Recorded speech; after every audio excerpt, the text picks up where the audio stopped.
আসসালামু আলাইকুম, তোমাদের সবাইকে স্বাগতম জানাচ্ছি পাঠশালার পক্ষ থেকে। আজকে আমি তোমাদের সামনে কিছু শব্দ নিয়ে আলোচনা করব। সেই বিষয়টা হলো ডে এর ব্যবহার। কিভাবে আমরা দৈনন্দিন জীবনে ডে এর ব্যবহার করে থাকব সেই শব্দগুলো আজকে আমি তোমাদের সামনে আলোচনা করব। তো চলো শুরু করা যাক। প্রথমটা হচ্ছে আজ। আজ অর্থ টুডে। এখানে ডে এর ব্যবহার করা হয়েছে, অর্থাৎ এখানে ডে রয়েছে। গতকাল ইয়েস্টারডে। আগামীকাল টুমরো।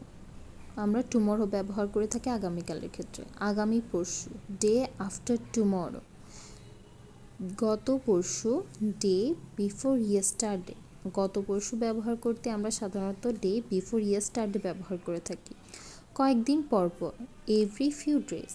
এখানে কয়েকদিন পরপর যখন ব্যবহার করবে তখন ফিউ ডেজ ব্যবহার করা হবে। কোনো একদিন ওয়ান ডে। আগের দিন প্রিভিয়াস ডে।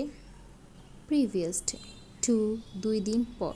2 দিন পর বলতে গেলে সেখানে এভরি ডে এভরি 2 ডেজ ব্যবহার করা হয়, ডেজ ব্যবহার করা হবে। কয়েকদিন পর পর এভরি ফিউ ডেজ।